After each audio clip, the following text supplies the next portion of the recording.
ಪ್ರಧಾನಮಂತ್ರಿ ನರೇಂದ್ರ ಮೋದಿಜಿಯವರು ಹಾಗೆ ನಮ್ಮ ರಾಷ್ಟ್ರೀಯ ಅಧ್ಯಕ್ಷರು ನಡ್ಡಾಜಿಯವರ ಅಪೇಕ್ಷೆಯಂತೆ ಸ್ವಾತಂತ್ರ್ಯೋತ್ಸವ ಸಂಭ್ರಮವನ್ನು ಆಚರಣೆ ಮಾಡ್ತಕ್ಕಂಥ ಸಂದರ್ಭದಲ್ಲಿ ಪ್ರತಿಯೊಬ್ಬ ಮನೆಯ ಮೇಲೂ ಕೂಡ ತ್ರಿವರ್ಣ ಧ್ವಜ ಹಾರಿಸಬೇಕು. ತ್ರಿವರ್ಣ ಧ್ವಜ ರಾರಾಜಿಸುವ ಮುಖೇನ ಪ್ರತಿಯೊಬ್ಬ ಭಾರತೀಯನಲ್ಲೂ ಕೂಡ ದೇಶದ ಬಗ್ಗೆ ಒಂದು ಸದ್ಭಕ್ತಿ ಶ್ರದ್ಧೆ ಬರಬೇಕು ಅನ್ನೋ ಒಂದು ಸದುದ್ದೇಶ ಇಟ್ಕೊಂಡು ಭಾರತೀಯ ಜನತಾ ಪಾರ್ಟಿ ರಾಜ್ಯದಲ್ಲೂ ಸಹ ರಾಜ್ಯದ ಎಲ್ಲ ಜಿಲ್ಲೆಗಳಲ್ಲಿ ಎಲ್ಲ ವಿಧಾನಸಭಾ ಕ್ಷೇತ್ರಗಳಲ್ಲಿ ಪ್ರತಿ ಗ್ರಾಮದಲ್ಲೂ ಕಾರ್ಯಕರ್ತರ ಮನೆಗೆ ಭೇಟಿಯನ್ನು ಕೊಟ್ಟು ಎಲ್ಲರ ಮನೆ ಮೇಲೆ ತ್ರಿವರ್ಣ ಧ್ವಜ ಹಾರಿಸಬೇಕು ಅಂತೇಳಿ ಹರ್ ಘರ್ ತಿರಂಗ ಈ ಒಂದು ಅಭಿಯಾನ ನಡೀತಾ ಇದೆ. ಆ ನಿಟ್ಟಿನಲ್ಲಿ ಇವತ್ತು ನಮ್ಮ ಮಲ್ಲೇಶ್ವರಂ ವಿಧಾನಸಭಾ ಕ್ಷೇತ್ರದಲ್ಲಿ ನಮ್ಮ ಜನಪ್ರಿಯ ಶಾಸಕರಾಗಿರ್ತಕ್ಕಂಥ ಡಾಕ್ಟರ್ ಅಶ್ವಥ್ ನಾರಾಯಣ ಅವರು ನಮ್ಮ ಮಂಡಲದ ಅಧ್ಯಕ್ಷರು ಎಲ್ಲ ಕಾರ್ಯಕರ್ತರ ನೇತೃತ್ವದಲ್ಲಿ ಇವತ್ತು ತ್ರಿವರ್ಣ ಧ್ವಜವನ್ನು ಕೊಡ್ತಕ್ಕಂಥ ಕೆಲಸ ಮಾಡ್ತಾ ಇದ್ದಾರೆ.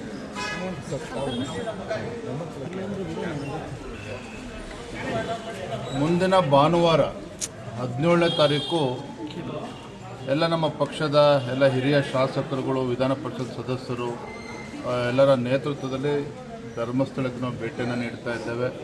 ಮಂಜುನಾಥೇಶ್ವರನ ದರ್ಶನವನ್ನು ಪಡೆದುಕೊಂಡು ನಾವು ಬರ್ತಾ ಇದ್ದೇವೆ. ಸರ್ ಒಂದು ಇಂಗ್ಲೀಷಲ್ಲಿ ಹೇಳ್ಬಿಡಿ ಸರ್. ಉದ್ದೇಶ ಏನು ಅಂತ ಅಲ್ಲಿ ಸಾಕಷ್ಟು ಗೊಂದಲ ಆಗ್ತಿದೆ. ಈ ಸಂದರ್ಭದಲ್ಲಿ ಬಿಜೆಪಿ ಎಂಟ್ರಿ ಆಗುವಂಥದ್ದು ಮಧ್ಯಪ್ರದೇಶ ನೋಡಿ, ನಾವು ಎಂಟ್ರಿ ಆಗ್ತಾ ಇಲ್ಲ. ನಾವು ಭಾರತೀಯ ಜನತಾ ಪಾರ್ಟಿ ಕಾರ್ಯಕರ್ತರಕ್ಕಿಂತ ಹೆಚ್ಚಾಗಿ ಧರ್ಮಸ್ಥಳ ಮಂಜುನಾಥೇಶ್ವರನ ಭಕ್ತರಾಗಿ ನಾವು ಅಲ್ಲಿ ತೆರಳುತ್ತಾ ಇದ್ದೇವೆ. ನಾವು ಭಾರತೀಯ ಜನತಾ ಪಾರ್ಟಿ ನಮ್ಮ ನಿಲುವು ಸ್ಪಷ್ಟತೆ ಇದೆ. SIT ತನಿಖೆ ಅದು ಶೀಘ್ರದಲ್ಲಿ ಮುಗಿಬೇಕು. ಇದನ್ನು ಹೀಗೆ ಎಳ್ಕೊಂಡು ಹೋಗೋಕ್ಕೆ ಸಾಧ್ಯ ಇಲ್ಲ. ಸತ್ಯಾಸತ್ಯತೆ ಬಹಿರಂಗ ಆಗಬೇಕು, ಗೊಂದಲಗಳಿಗೆ ತೆರೆ ಬೀಳಬೇಕು ಅತಿ ಶೀಘ್ರದಲ್ಲಿ. ಆದರೆ ಮತ್ತೊಂದು ಕಡೆ ಎಲ್ಲೋ ಒಂದು ಕಡೆ ಈ ತನಿಖೆ ಹಿಂದ್ಗೆ ಕೆಲವು ಸಮಾಜಘಾತಕ ಶಕ್ತಿಗಳು ಏನು SDP ಬೇರೆ ಬೇರೆ ಕುತಂತ್ರಗಳು ನಡೀತಾ ಇದೆ ಅನ್ನೋ ಚರ್ಚೆಗಳು ಜನಸಾಮಾನ್ಯರು ಮಾತನಾಡ್ತಾ ಇದ್ದಾರೆ. ನಾವು ಇವತ್ತು ಧರ್ಮಸ್ಥಳಕ್ಕೆ ಭೇಟಿಯನ್ನು ನೀಡಿ ನಾವು ದೇವರ ದರ್ಶನ ಕುಟುಂಬಕ್ಕೆ ನೈತಿಕ ಬೆಂಬಲ ಘೋಷಣೆ ಮಾಡ್ತೀರಾ?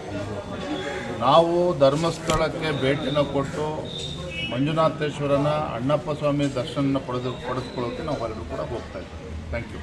ಕ್ಷಣ ಕ್ಷಣದ ಸುದ್ದಿಗಳಿಗಾಗಿ ಫ್ರೀಡಂ ಟಿವಿ ಸಬ್ಸ್ಕ್ರೈಬ್ ಮಾಡಿ, ಲೈಕ್ ಮಾಡಿ ಹಾಗೂ ಫಾಲೋ ಮಾಡಿ. ಹೊಸ ಸುದ್ದಿಗಳ ನೋಟಿಫಿಕೇಶನ್ಗಾಗಿ ಬೆಲ್ ಐಕಾನ್ ಮೇಲೆ ಕ್ಲಿಕ್ ಮಾಡಿ.